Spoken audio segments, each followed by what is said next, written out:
સ્કોલરો વાંચ્યું?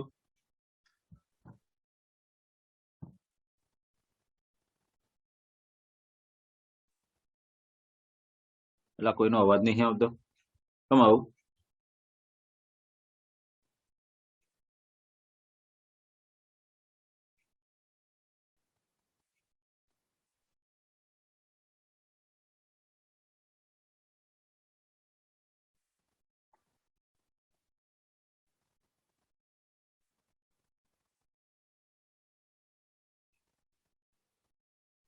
हाँ सर वाच्યું પણ ખાલી છેલ્લું છે ને એ થોડુંક બાકી રહી.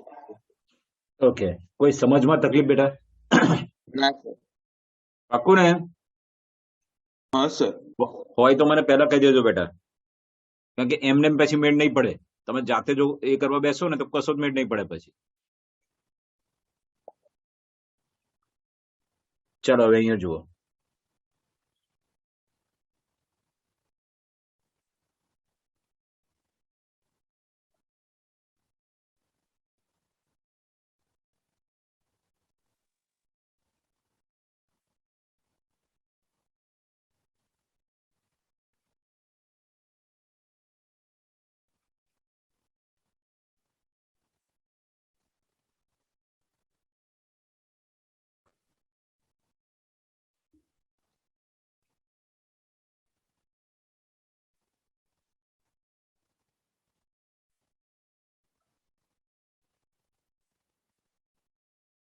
ચાલો આ વસ્તુ સમજવી છે. પેલા તો મને એવું કહું, વિદ્યુત ધ્રુવ પોટેન્શિયલ એટલે શું? શું સમજુ વિદ્યુત ધ્રુવ પોટેન્શિયલ એટલે?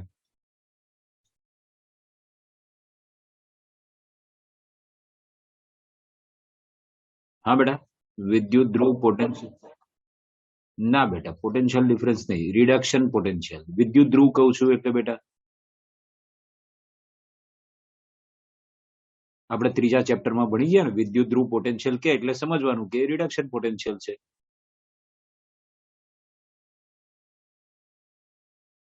ઓકે, તમે શું જાણો છો રિડક્શન પોટેન્શિયલના મૂલ્યો વિશે? આપણે ત્રીજા ચેપ્ટરમાં શું ભણ્યા?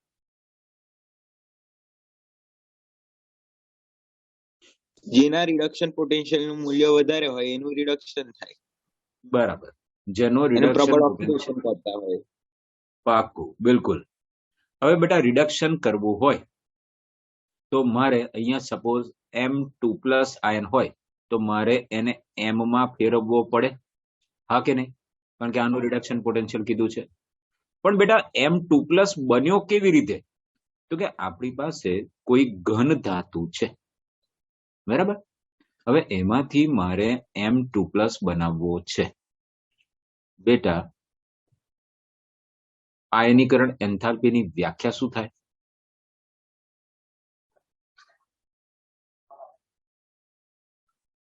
બિલકુલ બેટા.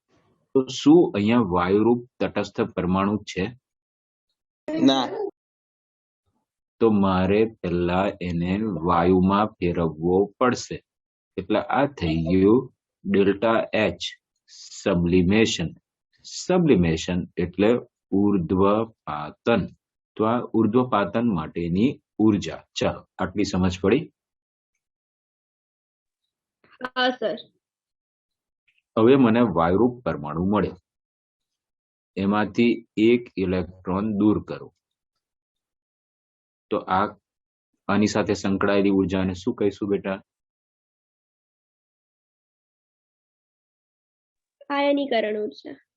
ના બેટા, પ્રથમ આયનીકરણ ઉર્જા. પડી સમજ બેટા? પહેલો ઇલેક્ટ્રોન દૂર કરીએ છીએ ને એટલે એને શું કહીશું? પ્રથમ આયનીકરણ ઉર્જા. ચાલો હવે M+ છે, એમાંથી હજુ ઇલેક્ટ્રોન દૂર કરો તો M2+ મળશે કે નહીં? હા સર. તો આ આયનીકરણ એન્થાલ્પી થશે. હા સર. હવે M2+ બને એટલે દ્રાવણમાં એટલે ધારો કે પાણી દ્રાવક તરીકે છે તો M2+ એક્વેયસ બનાવે. એગ્રીડ? હા સર. આની સાથે સંકળાયેલી ઉર્જાને શું કહીશું બેટા? જલીયકરણ ઉર્જા. હા, એટલે ડેલ્ટા H કોની? હાઇડ્રેશનની. ઓકે, તો બેટા હું એવું કહું કે ડેલ્ટા એચ, જો આપણે ખબર છે કે અહીંથી અહીં સુધી પહોંચ્યા તો કુલ ઉર્જા માટે કોનો નિયમ લાગુ પડે બેટા?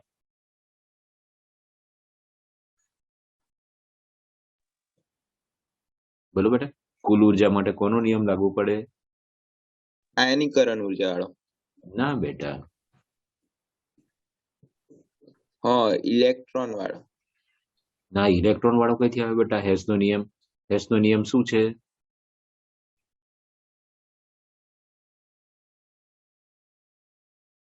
એટલે 11મું તો ટોટલી ભૂલી ગયા. બોલો જોય, હેસનો નિયમ શું છે? યાદ છે કે નથી? એવું કહી દો મને.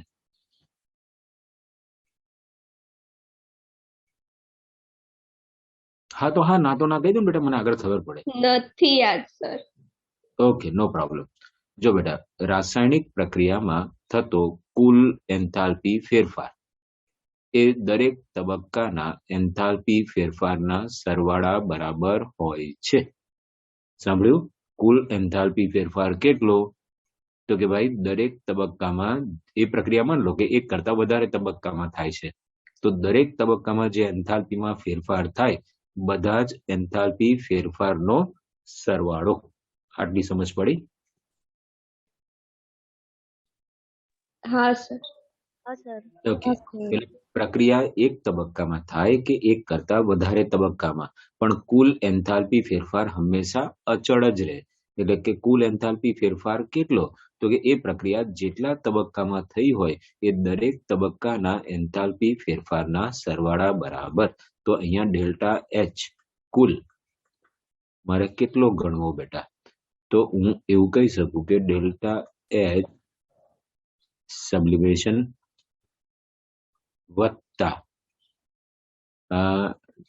આયનીકરણ એન્થાલ્પી વત્તા જલીયકરણ એન્થાલ્પી, એ બધાના સરવાળા બરાબર કે નહીં બેટા? હા સર. ઓકે, હવે ડેલ્ટા એચ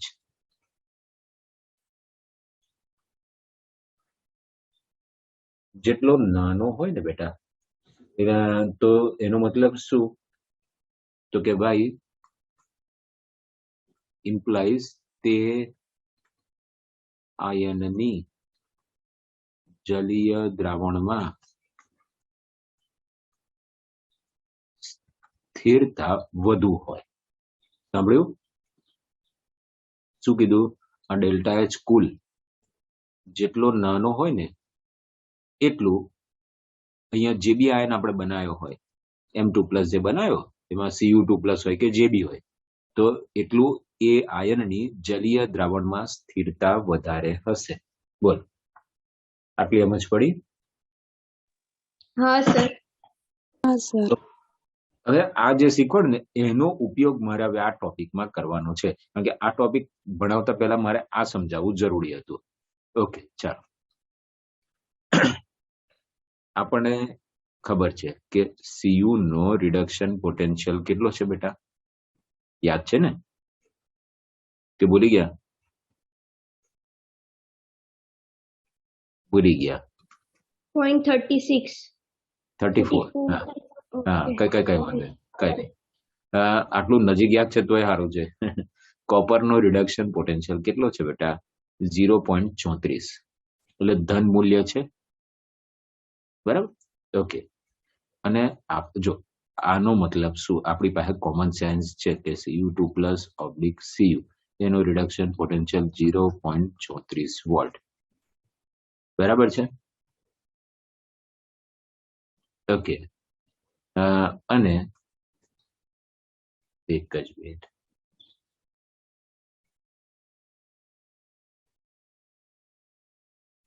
હું એક મિનિટ, હા બેટા, વધારે મળી ગયો.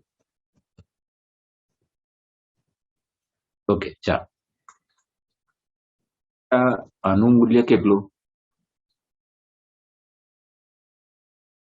0. હવે આ બંને એકબીજાની સાથે કોન્ટેક્ટમાં લઈએ તો કોનું રિડક્શન થાય ને કોનું ઓક્સિડેશન થાય? કોપર વાળાનું રિડક્શન. બરાબર. અને હાઇડ્રોજન વાળાનું ઓક્સિડેશન. તો હવે હું પૂછું એનો જવાબ આપજો કે કોપર વત્તા એસિડ હું આવું કરું તો શું H2 વાયુ ઉત્પન્ન થાય?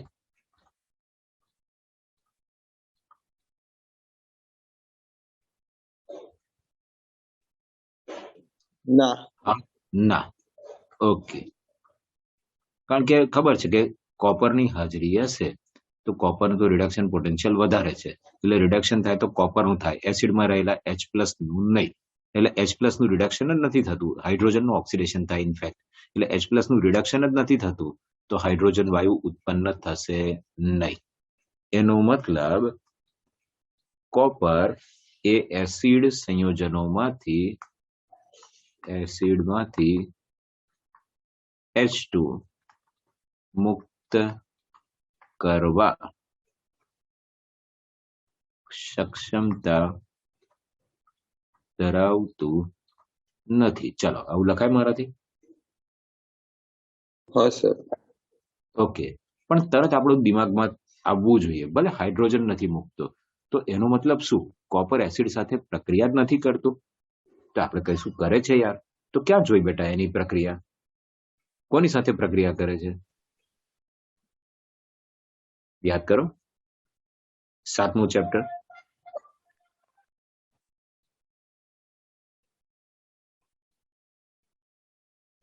બોલો બેટા, 7મું ચેપ્ટર યાદ કરો. H2SO4 સાથે કરાઈએ તો CuSO4 મળે. પછી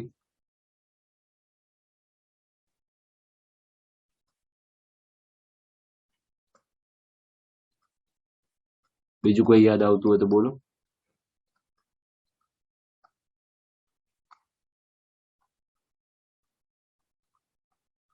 બંને સાથે કરશે બેટા. નાઇટ્રિક એસિડ સાથેની પ્રક્રિયા યાદ આવે છે?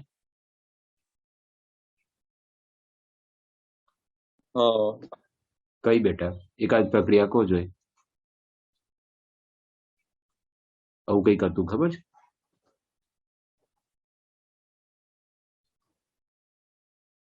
હા બિલકુલ.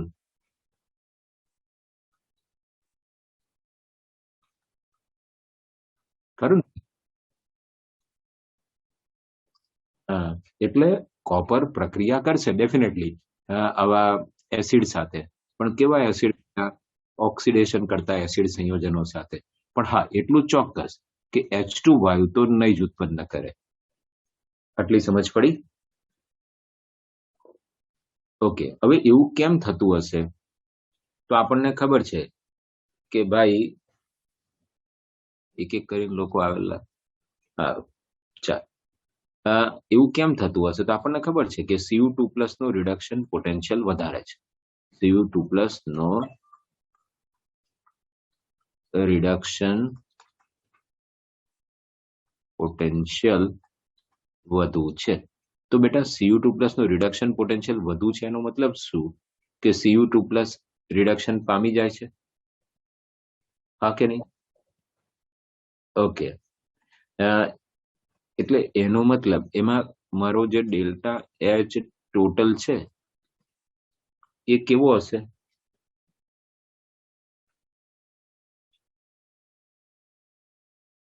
પોઝિટિવ. હા, એટલે ડેલ્ટા ટોટલ વધારે હશે એટલું પાક્કું ને? હા બરાબર છે. ઓકે, એટલે આપણે એવું કહી શકીશું કે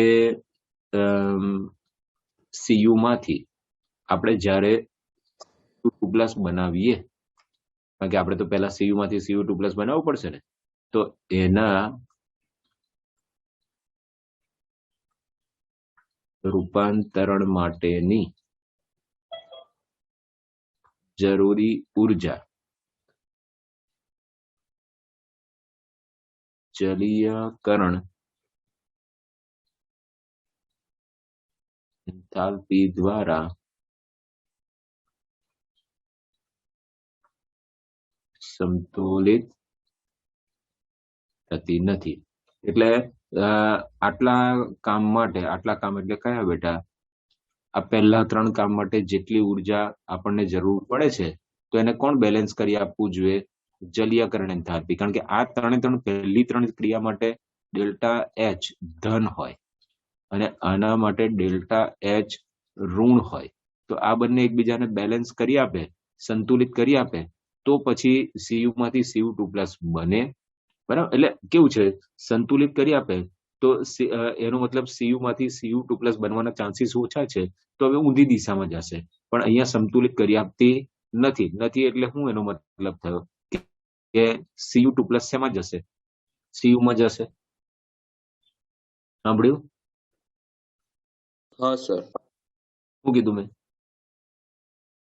અહીંયા આગળ આયનીકરણ એન્થાલ્પી વાળું ઉપરનું છે એ જલીયકરણ એન્થાલ્પી વડે સમતુલિત થતી નથી, એટલે કોપર માંથી Cu2+ બને તો સંતુલન એ થઈને પાછું copper2+ માંથી કોપર બની જશે.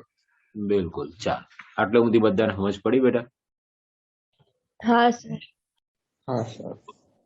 એટલે માન લો કે E0 નું મૂલ્ય ઓછું ઋણ છે, એનો મતલબ શું?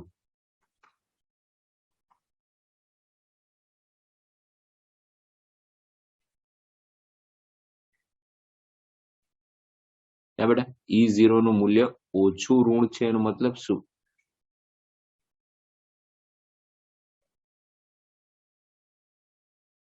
સારું, વધુ ઋણ અને ઓછો ઋણ એટલે શું? દાખલા તરીકે -10 હોય અને -5, કોણ વધુ ઋણ કહેવાય બેટા? -10. બરાબર. ઓકે, તો બેટા જે ઓછો ઋણ હોય એનું રિડક્શન પોટેન્શિયલ આ મૂલ્ય કેવું કહેવાય? વધારે કહેવાય કે ઓછું કહેવાય? વધારે. વધારે. એટલે રિડક્શન પોટેન્શિયલ વધારે તો એનું શું થાય? રિડક્શન. હા, અને ઓછો ઋણ હશે એનો મતલબ શું? ઓક્સિડેશન થશે એનું. હા, એટલે રિડક્શન અનુભવવાની વૃત્તિ એની કેવી હશે? ઓછી હશે. આટલી સમજ પડી? એટલે E0 નું મૂલ્ય ઓછું ઋણ હોય તો બેટા એનો મતલબ રિડક્શન પામવાની વૃત્તિ કેવી? ઓછી. આટલી સમજ પડી? ઓકે. અને આવું ઓછું ઋણ કેમ મળે છે? તો કે ભાઈ એ બધો આધાર શેના ઉપર? આ બધું જે મેં કીધું ને, આ બધી ક્રિયાઓ ઉપર. બરાબર છે. અને એમાંય ખાસ કરીને પ્રથમ આયનીકરણ એન્થાલ્પી થી દ્વિતીય આયનીકરણ એન્થાલ્પી તરફ મૂલ્યો વધતા જાય ને તોય તકલીફ પડે બેટા. એટલે કારણ કે પ્રથમ અને દ્વિતીય આયનીકરણ એન્થાલ્પીના મૂલ્યો વધે એટલે આ ટોટલ મૂલ્ય વધી જશે. બરાબર? ઓકે, એટલે ઓવરઓલ અમાય ફરક પડી જાય કે નહીં બેટા?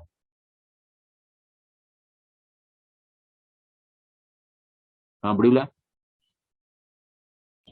હા સર. ઓકે, હવે ચેક કરી લઈએ બેટા. ધારો કે મારે આની ચિંતા કરવી છે, તો શું આસાન છે? એ આસાનીથી રિડક્શન પામશે?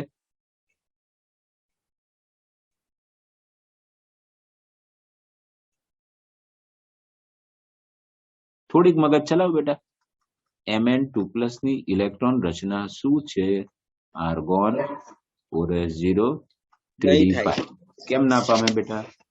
કારણ કે +2 એ સ્થાયી ઓક્સિડેશન અવસ્થા છે, એનામાંથી આગળ જાય નહીં, કેમ કે આ ઇલેક્ટ્રોન રચના પછી અસ્થાયી થઈ જશે. બિલકુલ, આ ઓલરેડી સ્થાયી છે, તો એ શું કરવા? રિડક્શન પામવાની વૃત્તિ ધરાવે. તો એનું રિડક્શન પોટેન્શિયલ નું મૂલ્ય કેવું હશે? વધુ ઋણ હશે કે ઓછું ઋણ હશે? વધુ ઋણ. વધુ ઋણ. બિલકુલ. આટલી સમજ પડી બેટા? હા સર. આના માટે તમે શું કહો છો?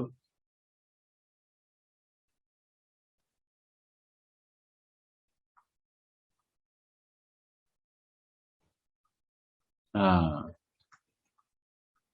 એ પણ સ્થાયી છે. બિલકુલ. એટલે એની પણ વૃત્તિ કેવી હશે? વધુ ઋણ હોવાની જ. બરાબર. હવે બેટા આમાં મને કહો, Ni2+, એમાં તો એવું કઈ છે નહીં, ખરું કે નહીં બેટા? તો આના કેસમાં ઓછું ઋણ આવે છે, તો એવું કેમ? Ni2+ સાથે આવું કેમ થાય? તો બેટા વિનિમય ઉર્જા વાળું હોઈ શકે. ના, વિનિમય ઉર્જા નહીં હોઈ શકે, કારણ કે એની પાસે અયુગ્મિત ઇલેક્ટ્રોન ઓછા ને બેટા. એટલે રિડક્શન થશે તો પ્લસ બનશે. નહીં. ઓકે, જો હું એક વસ્તુ સમજ, વિનિમય ઉર્જા સંકળાયેલી હોત તો વિનિમય ઉર્જા શક્ય એટલું વધારે વિનિમય થવો જોઈએ કે નહીં, ઉર્જા વધારે મુક્ત થવી જોઈએ કે નહીં, એના માટે વધુ અયુગ્મિત ઇલેક્ટ્રોન હોવા જોઈએ કે નહીં, બરાબર. પણ એની પાસે તો ખાલી 2 જ અયુગ્મિત ઇલેક્ટ્રોન છે, એટલે વિનિમયથી એને કોઈ ફાયદો નથી બેટા. પડી સમજ? માન લો કે વધારે ઉર્જા આવી રીતે વધારે વિનિમય થતો હોત તો હું કહેત કે હા Ni2+ સ્થાયી છે તો એ એમાં પાછો Ni માં જશે નહીં અને એનો રિડક્શન પોટેન્શિયલ વધુ ઋણ હશે, બરાબર. પણ એ તો મારથી એવું નહીં બોલાય. તો અહીંયા હવે એકમાત્ર પરિબળ જે એને સમજાવી શકે એ છે આ જ જલીયકરણ એન્થાલ્પી, બરાબર છે. એટલે તકલીફ શું છે તો કે જલીયકરણ એન્થાલ્પી નું મૂલ્ય વધુ ઋણ છે, એટલે ઓવરઓલ ડેલ્ટા એચ કેવો થઈ જાય છે બેટા? નાનો. ડેલ્ટા એચ નાનો થઈ જાય એટલે આયનની જલીય દ્રાવણમાં સ્થિરતા શું થઈ જાય? વધી જાય. અને આયનની જલીય દ્રાવણમાં સ્થિરતા વધે તો એ રિડક્શન અનુભવે? ના અનુભવે. કોઈ આયન સ્થાયી હોય તો શા માટે રિડક્શન અનુભવે બેટા? પડી સમજ? શું કીધું? એની હાઇડ્રેશન એનર્જી એટલી બધી હાઈ નેગેટિવ માં છે કે એ પેલી આયનીકરણ ડેલ્ટા એચ ને નાનો કરી દે છે સમતોલીને, અને એટલે એ સ્થાયી બની જાય છે પાણીમાં. બોલ, લોજિક સેટ થયું બેટા હવે? હા સર. આખો ટોપિક સમજ પડે ને બેટા? આ બધું છે ને વ્યવસ્થિત રીતે સમજજો બેટા, કારણ કે આવું બુકમાં પછી કશું ના લખેલું હોય, એમાં તો સીધો ડેટા જ આપેલો હશે. ચાલો હવે નવો ટોપિક જોઈએ. પ્રમાણિત વિદ્યુત ધ્રુવ પોટેન્શિયલ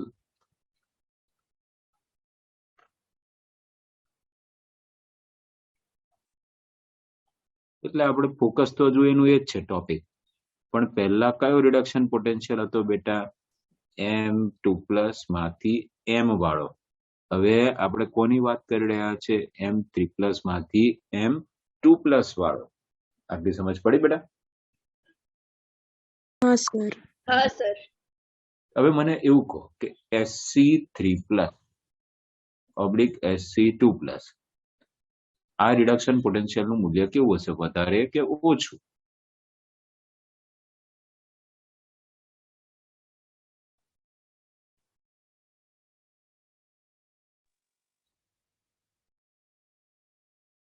ઓછું હશે સર. ઓછું હશે. કેમ બેટા? પેલી Sc3+ છે એ આર્ગોન જેવી ઇલેક્ટ્રોન રચના ધરાવે છે, સ્થાયી. એટલે ઓલરેડી સ્થાયી છે. હા, એ સ્થાયી છે તો હું લેવા વળી Sc2+ બનાવે? સમજ પડી કે નહીં? હા સર. ઓકે, હા કેવું લાગે છે?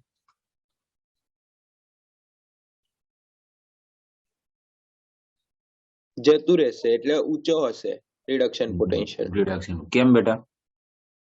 કે Zn2+ એ સ્થાયી ઇલેક્ટ્રોન રચના ધરાવે 3d10.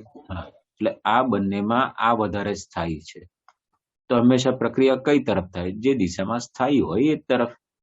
એટલે આ વધુ સ્થાયી છે કારણ કે એની ઇલેક્ટ્રોન રચના આર્ગોન 4s0 3d10 છે. d10 એટલે સ્થાયી ઇલેક્ટ્રોન રચના કહેવાય બેટા. એટલે હંમેશા Zn3+ એ શેમાં જવાની વૃત્તિ ધરાવશે? Zn2+ માં. એટલે આનું રિડક્શન પોટેન્શિયલ નું મૂલ્ય કેવું હોય? પડી સમજ? હા સર. આનું કેવું લાગે બેટા?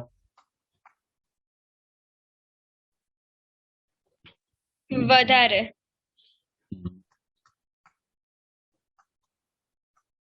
હા, ઓછું. કેમ? આપણે Fe3+ છે એમાં d5 ઇલેક્ટ્રોન રચના સ્થાયી છે. એટલે સ્થાયી એ અસ્થાયીમાં જવાની વૃત્તિ ના ધરાવે ભાઈ. આટલી સમજ પડી બેટા? હા સર. આમાં બોલો જોઈએ.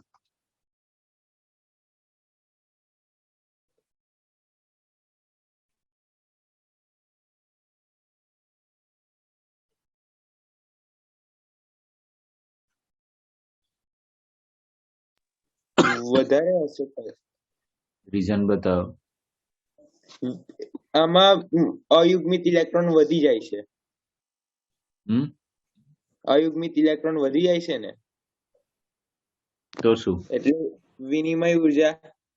જો હું એક વસ્તુ સમજાવું બેટા. P3+ ની ઇલેક્ટ્રોન રચના શું છે? 3d2 argon complete 4s0 3d2. Okay. P2+ માટે શું છે? Argon complete 4s0 3d3. Okay. આ અષ્ટફલકીય સંકીર્ણ બનાવ્યું કે નહીં? હા. બરાબર.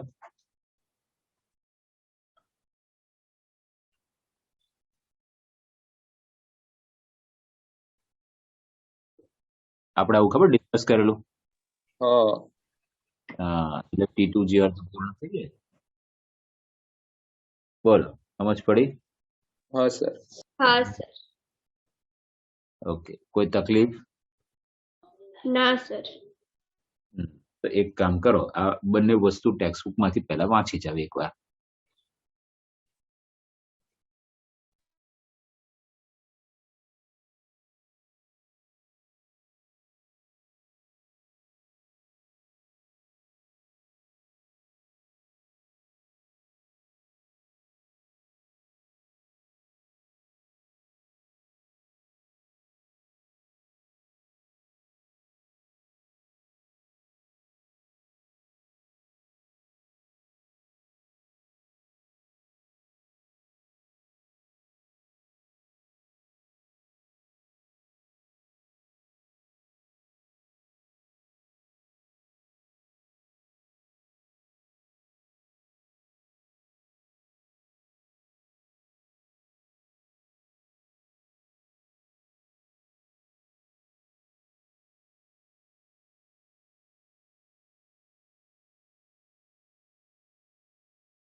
હા બોલ.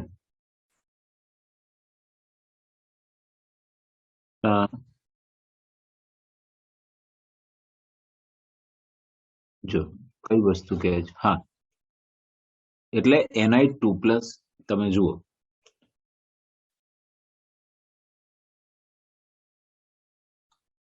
તમે એના મૂલ્યો જુઓ ખાલી.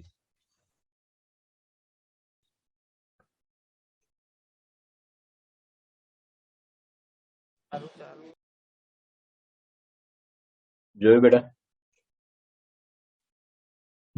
હા, શું કે છે બોલ. હા, એટલે જો વધુ ઋણ તો એક વસ્તુ સમજ કે Ni2+ કેવો છે? સ્થાયી છે ને? નહીં, મેં શું કીધું, એની સ્થિરતા માટે કયું પરિબળ જવાબદાર છે બેટા? પાછું બોલી ગયા. હાઇડ્રેશન એનર્જી પેલું. હા, તો હું સમજાવ્યું, બોલો તમે. એમાં હાઇડ્રેશન એનર્જી એટલી બધી ઋણ હોય છે કે પેલી આયનીકરણ ડેલ્ટા એચ ને સમતોલીને એને નાનું બનાવી દે છે, એટલે એ પાણીમાં સ્થાયી બની જાય છે અને સ્થાયી બોલો રિડક્શન નહીં થાય.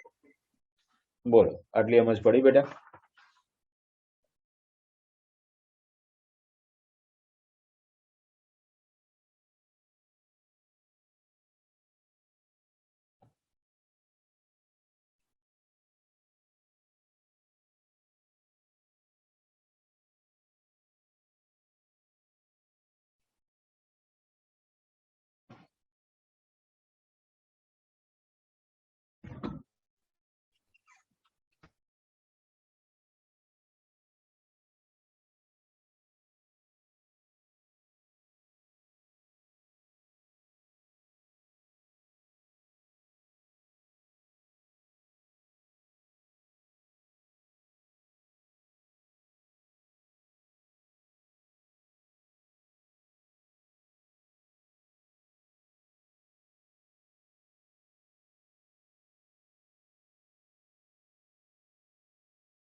વાંચ્યું બેટા?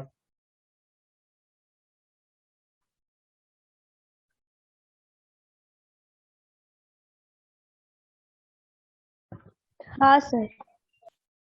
મેર પડે ખરો પહેલા તો એવું કહો. હા.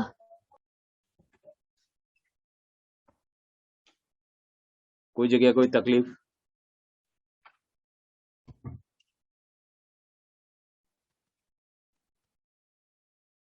છે બેટા કોઈ તકલીફ?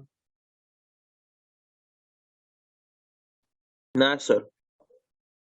ઓકે, તો આગળ વધીએ આપણે, બરાબર? 1 મિનિટ જ બાકી છે, ફરી જોઈન કરો ત્યારે આગળ વધીશું.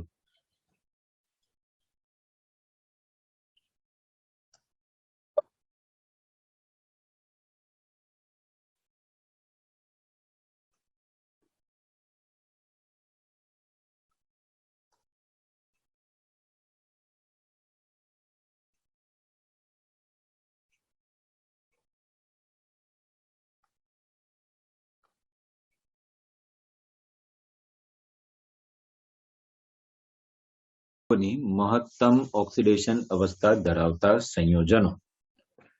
ઓકે બેટા, ટિટેનિયમમાં મહત્તમ ઓક્સિડેશન કયો થાય બેટા? +4. એનો મતલબ એ +4 અવસ્થા ધરાવતા કયા સંયોજનો બનાવે છે એની જાણકારી મેળવવી પડે, તો એ છે TiX4. એટલે આ થયા 4 હેલોજન, એટલે ટેટ્રાહેલાઇડ સંયોજનો કહેવાય કે નહીં? એટલે ટિટેનિયમ મહત્તમ ઓક્સિડેશન અવસ્થામાં ટેટ્રાહેલાઇડ સંયોજનો બનાવે છે. ઓકે, તદ ઉપરાંત હું કહું VF5 છે, પછી CrF6, બરાબર છે. તો આ બધા સંયોજનોમાં ઊંચા ઓક્સિડેશન આંક પ્રાપ્ત થાય છે, કારણ કે વેનેડિયમની સૌથી ઊંચી ઓક્સિડેશન અવસ્થા +5, ક્રોમિયમની સૌથી ઊંચી ઓક્સિડેશન અવસ્થા +6, બરાબર છે. પણ બેટા, શું Mn કે જેની મહત્તમ ઓક્સિડેશન અવસ્થા +7 છે એનું કોઈ હેલાઇડ સંયોજન જાણીતું છે? તો આપણે કહીશું ના ભાઈ. એટલે સાદા હેલાઇડ સંયોજનોમાં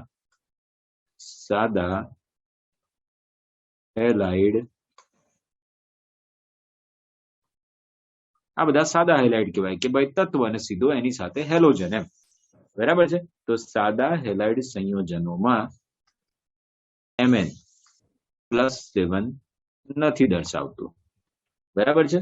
પણ હા, મિશ્રિત હેલાઇડ હોય ને એટલે કેવું બેટા? મિશ્રિત હેલાઇડ એટલે દાખલા તરીકે MnO3F, બરાબર, તો ત્યાં તમને Mn +7 મળી જશે. એટલે આના પરથી શું તારણ નીકળે કે ઊંચી ઓક્સિડેશન અવસ્થાને સ્થાયી રાખવા માટે, Mn ની ઊંચી ઓક્સિડેશન અવસ્થાને સ્થાયી રાખવા માટે એકલું ફ્લોરિન સક્ષમ નથી. એટલે ઊંચી ઓક્સિડેશન અવસ્થાને કોણ વધારે સારી રીતે સ્થાયી રાખી શકશે? તો કે ઓક્સિજન. બોલ, ક્લિયર?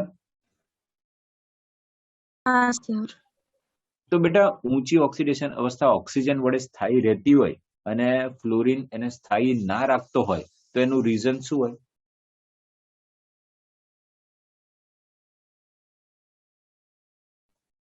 ધારો કે અહીંયા ચાલો આ સંયોજન સ્થાયી છે, તો કેમ સ્થાયી હશે? એટલું તો ક્લિયર છે ને બેટા કે ફ્લોરિન જે છે એ આ ધાતુઓ સાથે આયનીય બંધ બનાવશે, હા કે નહીં?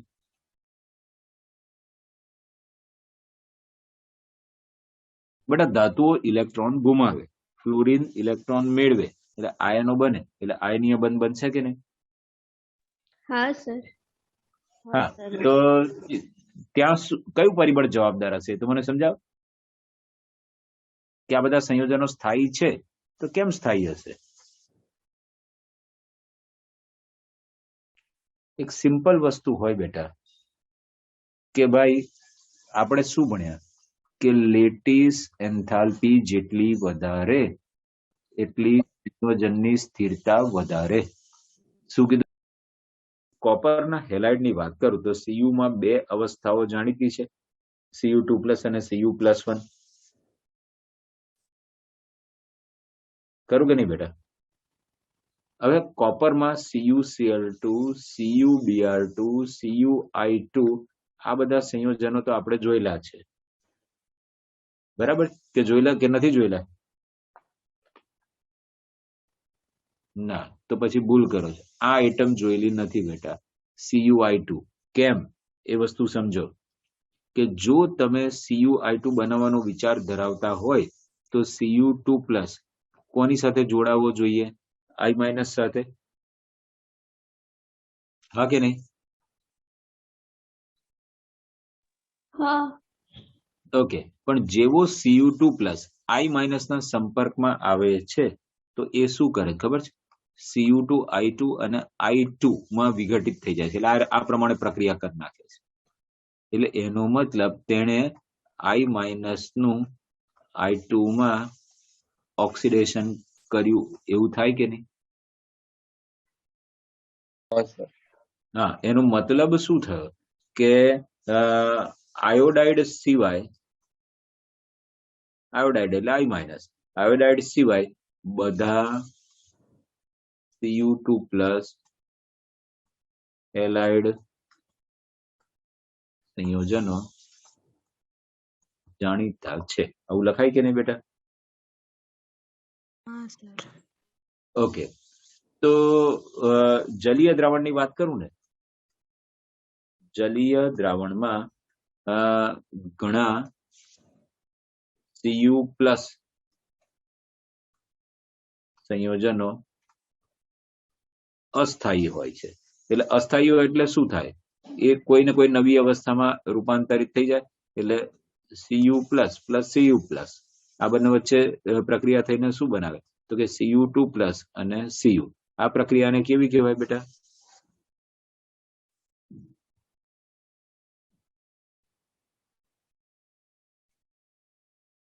બોલો બેટા, આ પ્રક્રિયાને શું કહેવાય? ભૂલી ગયા? વિષમીકરણ. હા સર. ઓક્સિડેશન. બરાબર ને? એક જ ઘટકનું ઓક્સિડેશન પણ થયું અને રિડક્શન પણ થયું. હા, આટલી સમજ પડી બેટા? હા સર. તો મને એટલી તો સમજ પડી ગઈ કે Cu+1 કરતા Cu2 પ્લસ થોડો વધારે સ્થાયી હશે. ત્યારે તો આવું થયું જલીય દ્રાવણમાં, હા કે નહીં? હા સર. હા જો સર. આઈડિયલી જોવા જઈએ ને તો Cu2 પ્લસ સ્થાયી હોવું, Cu પ્લસ સ્થાયી હોવું જોઈએ, કારણ કે એની ઇલેક્ટ્રોન રચના આ પ્રમાણે છે, હા કે નહીં?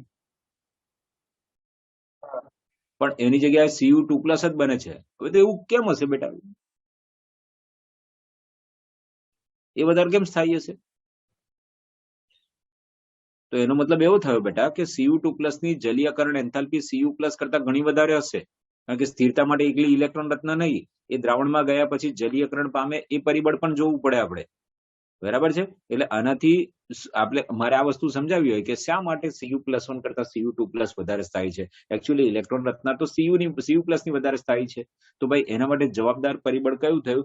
જલીયકરણ એન્થાલ્પી. એટલે Cu2 પ્લસ ની જલીયકરણ એન્થાલ્પી વધારે ઋણ હશે. કોની સરખામણીમાં? Cu પ્લસ ની સરખામણીમાં. બોલ, આટલી સમજ પડી? હા સર. હા સર. ઓકે. ઓ ભાઈ, આ બધું અલગ અલગ સમજવામાં મગજ બંધ તો નહીં થઈ ગયું ને?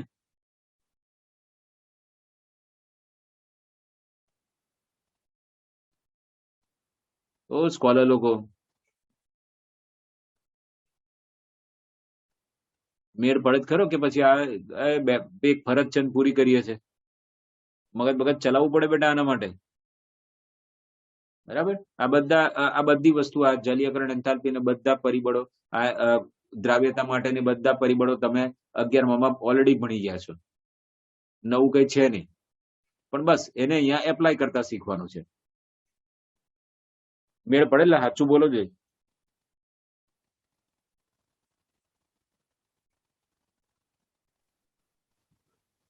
એટલે જવાબ જ ના આપ્યો ખતરનાક લોકો. હા સર, હમણાં તો સમજ પડી જાય પણ પછી 2 દિવસ રહીને વાંચીએ ને તો થોડું થોડું ભૂલી જવાય પાછું. તો થોડું થોડું ભૂલાય તો સર છે કોના માટે? તમારા બધા માટે તો છે. પૂછી લેવાનું ફરી.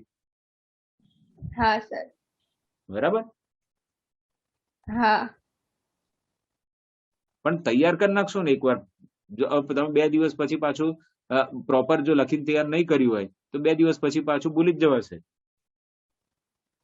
તમે કેવી રીતે તૈયારી કરો બેટા?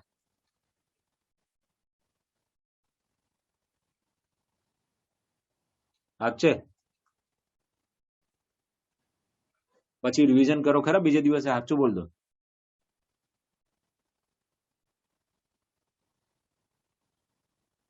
હે બેટા? ના તો પછી નડે જ ને બેટા. તમે સમજો ખરા? એવું નહીં, આમાં થિયરી છે ને બેટા, એટલે એસ્પેશિયલી બહુ મહેનત કરવી પડે એના જેવું પ્રોપર લખવા માટે. આપણને એવું ખબર હોય પણ ખબરને પ્રોપર વેમાં લખાવવું પણ એટલું જરૂરી છે. સમજ્યા હું શું કહું બેટા? હા સર. એના માટે થોડું વધારે મહેનત કરવી પડશે રેગ્યુલર બેઝ પર. હમણાં જેટલી વાર ચાલે, સપોઝ આજે મેં ચલાવ્યું તો આજે તમે લખીને તૈયાર કર્યું, કાલે ફરી એકવાર નવું તૈયાર કરતા પહેલા અને રિવાઇઝ કરો. એવું 1-2 દિવસ સળંગ આવું કર્યા કરશો ને રિવિઝન, પછી વાંધો નહીં આવે.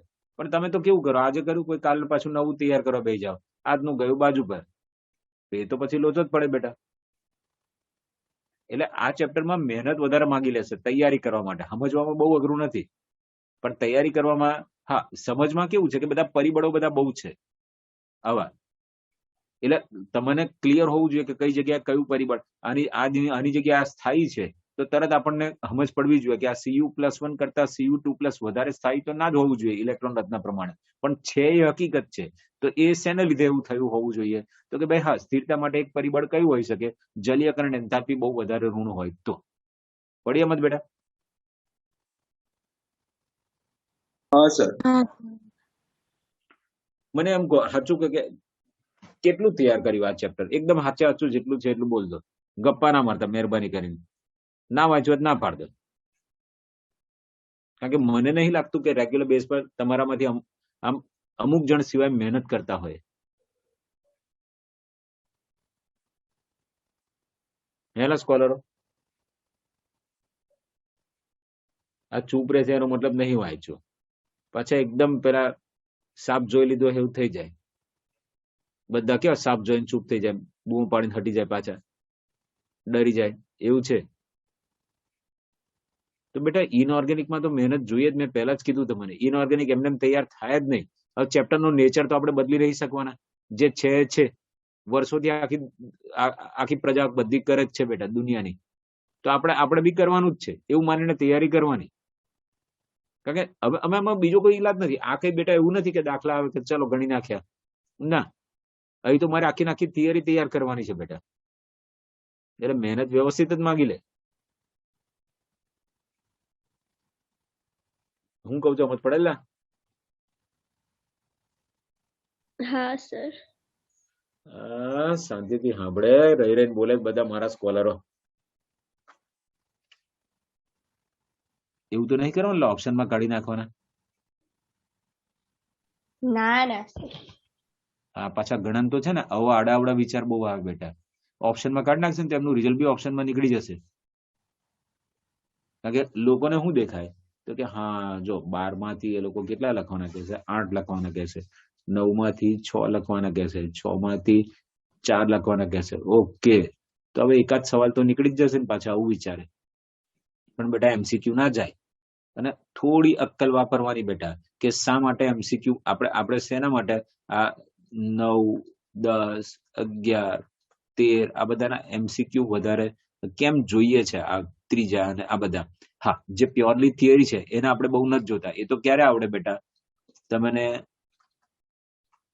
થિયરી આવડતી હોય તો જ, નહીં તો એનો કોઈ ઈલાજ નહીં.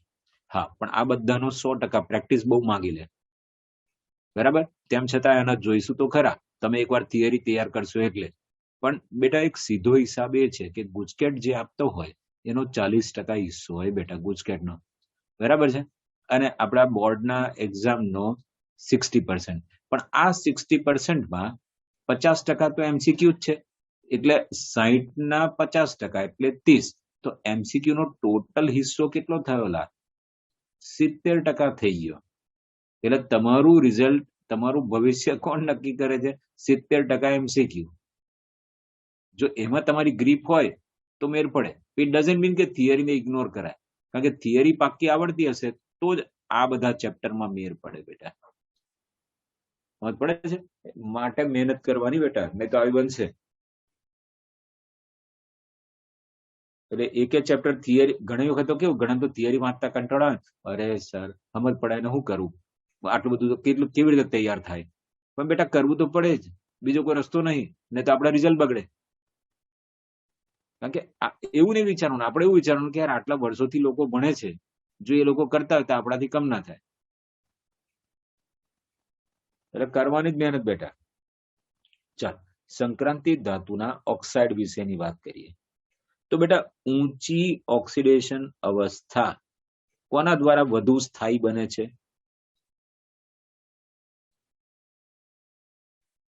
બોલો બેટા.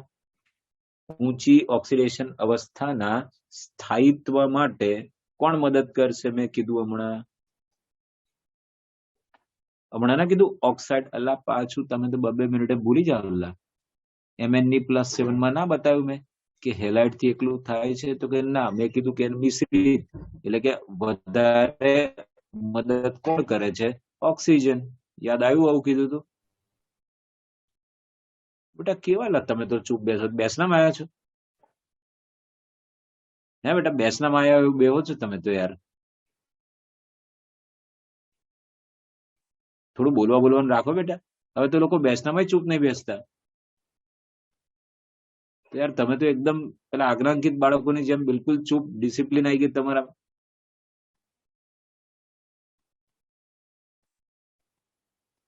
ચાલો, ઊંચી ઓક્સિડેશન અવસ્થાને સ્થાયિત્વ કોના દ્વારા?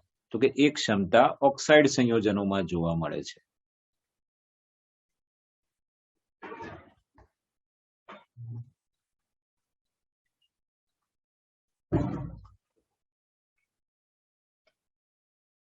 ઓકે, ઓક્સાઇડ સંયોજનોમાં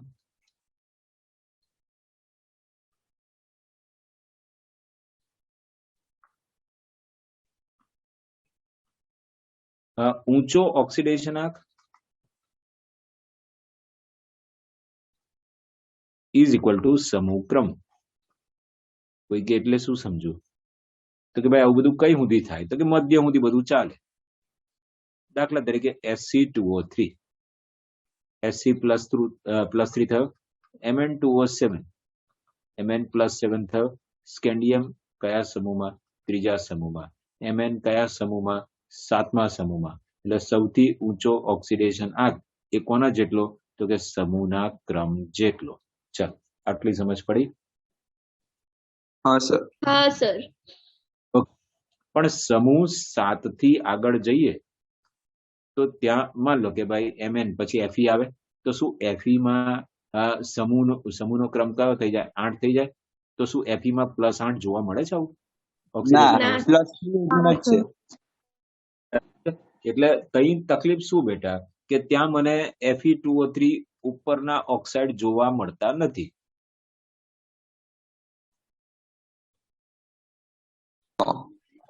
બરાબર છે? એટલે કે Fe+3 વાળો જ મહત્તમ જોવા મળે છે, બાકી એ પણ જોવા મળતો નથી. તો હા, કેટલીક વાર એવું બને કે આલ્કલાઇન માધ્યમ હોય ને, આલ્કલાઇન એટલે કેવું માધ્યમ બેટા? બેઝિક OH માઇનસ વાળો. બિલકુલ. આલ્કલાઇન માધ્યમમાં અરે અરે અરે અરે, એક મિનિટ હા.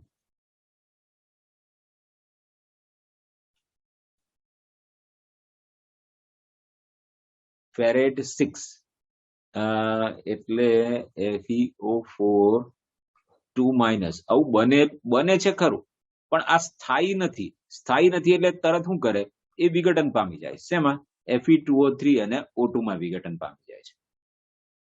બરાબર? આલ્કલાઇન માધ્યમમાં Fe ની તમે અહીંયા અવસ્થા જોશો બેટા, તો મને ઊંચી ઓક્સિડેશન અવસ્થા 6 જોવા મળે છે. હા, 8 તો નથી જ મળતી, પણ ઊંચી ઓક્સિડેશન અવસ્થા જોવા મળે છે. પણ હા, એ કેવું બને છે? અસ્થાયી. અસ્થાયી હોવાને લીધે તે શું કરે છે? Fe2O3 અને O2 માં વિઘટન પામી જાય છે. આટલી સમજ પડી? હા સર. અને ઓલવેઝ એવું નહીં માનવાનું કે આયનો આવા ઋણાયનો તરીકે જ હશે. ઓક્સોકેટાયન, ઓક્સોકેટાયન નો મતલબ સમજો છો? એટલે જેમાં ઓક્સિજન સાથેના સંયોજનો ધનાયન સ્વરૂપે હોય. દાખલા તરીકે હું એમ કહું કે VO2+, બરાબર છે?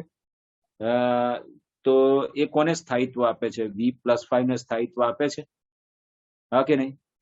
હા. પછી VO2+ એ કોને સ્થાયિત્વ આપે છે? +4 ને. +4. બરાબર? એવી રીતે TiO2+ કોને સ્થાયિત્વ આપે છે? Ti+4 ને સ્થાયિત્વ આપે છે. ઓકે બેટા, ઓક્સિજનની આ સ્થાયિત્વ આપવાની ક્ષમતા ફ્લોરિન કરતા વધુ હોય. કેમ?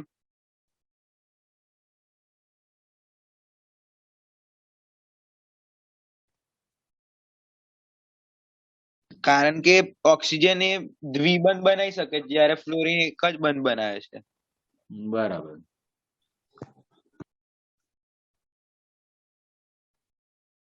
એટલે ફ્લોરિન વધારે લેવું પડશે ને? હા. એટલે અપાકર્ષણ બળની માત્રા બી વધી જશે ને? એનો નેગેટિવ ચાર્જ જેટલો વધે એટલી બિલકુલ. અપાકર્ષણ. જ્યારે પેલામાં તો ઓક્સિજન ઓછા ઓક્સિજન થી કામ પડી જાય ને, કારણ કે એ દ્વિબંધ બનાવે છે એટલે. હા Mn નું એકમાત્ર ફ્લોરાઇડ સંયોજન કયું બેટા? MnF4 એ એકમાત્ર સંયોજન. હા, પણ ઊંચી અવસ્થામાં આપણને કયું જોવા મળે છે? Mn2O7 એ ઓક્સાઇડ સંયોજન બનાવે છે. બરાબર. દાખલા તરીકે Mn2O7 માં કેવું બેટા કે MnO Mn, સમજી ગયા ને? હા આ રીતનું આવે Mn2O7. એટલે આ એક સમચતુષ્ફલક થયો, આ બીજો સમચતુષ્ફલક થયો બેટા. બે સમચતુષ્ફલકો એકબીજા સાથે જોડાયેલા છે એવું કહેવાય. એટલે આ સમચતુષ્ફલકીય રચના કહેવાય કે નહીં લા? એ મારા કહેવાય. છોકરા. હા કહેવાય સર કહેવાય. ઓકે. પછી બેટા બીજા પણ એવા કેટલાક આયનો છે. વેનેડિયમની 5 અવસ્થા, Cr ની 6, Mn ની 6 અને 7 બંને. અરે અરે અરે અરે અરે ભાઈ, આ કઈ આવી ગયું? હા 5, 6, 7 લખી છે ચોપડીમાં. હા, આ બધા જ છે પણ એમ. બરાબર છે. Mn ની +5 બી છે. તો આ બધા જે છે બેટા, એ બધા કયા આયનો સ્વરૂપે જાણીતા છે? તો કે MO4N-, બરાબર છે. એના એવા સમચતુષ્ફલકીય આયનો જાણીતા છે. દાખલા તરીકે MnO4- છે, બરાબર છે. પછી MnO4 2-, અને આપણે પરમેંગેનેટ આયન કહીએ છીએ, અને આપણે શું કહીએ છીએ? મેંગેનેટ આયન. બરાબર છે. અહીંયા આપણને કયા સ્વરૂપે જોવા મળ્યું? +7.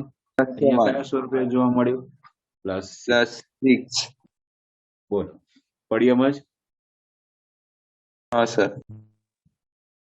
तो તો બોલો, કોઈ તકલીફ બેટા? ના ના સર. સર. તો બેટા બધા ટોપિક અહીં પૂરા થયા, બરાબર છે. અને બીજા હજુ 2-4 સવાલો છે એ જોઈ લઈશું, કારણ કે આપણે બધા કોયડા અને સ્વાધ્યાયના તો જોયા, દર ટોપિક ની જોડે લેતા ગયા છે આપણે, બરાબર છે. અને બીજા જે હજુ રહી ગયા છે એને આપણે જોઈ લઈશું. ઠીક છે બેટા? હા સર. હા, હવે કામ શું કરીશું બેટા કે એ તો સવાલ જોઈશું, પણ બાકીના ટાઈમમાં હવે કાલથી પહેલા કયું ચેપ્ટર લેવું છે? 9, 10 એટલે પહેલા ઓર્ગેનિક લેવું છે કે MCQ? હવે ડેઈલી પ્રેક્ટિસ કયું લેવું છે પહેલા?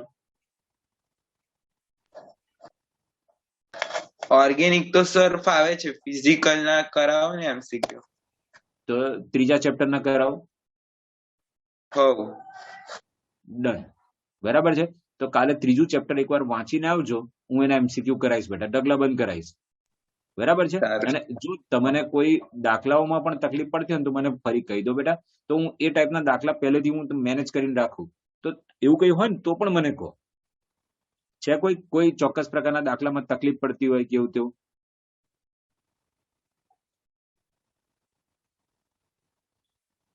હા બેટા? સર પેલા પાણીનો હા. આયનિક ગુણાકાર વાળા હતા ને, એ દાખલા હા. કરાવ, એના MCQ કરાવજો ને, એ પ્રકારના લોગ વાળા Okay. પણ.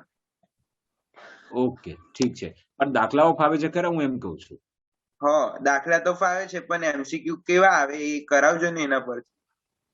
KW વાળા MCQ ના પૂછે, કારણ કે બહુ મોટા હોય ને બેટા, એટલે ઓકે સર. એ દાખલાના દાખલા તો ફોર્મમાં પૂછે. દાખલા તો ફાવી જાય છે. ઓકે, એમાં જેને જે ના ફાવતા મને કહેજો, હું કાલ કરાવી દઈશ, બરાબર છે બેટા? હા સર. ઓકે ઓકે, બાય બેટા.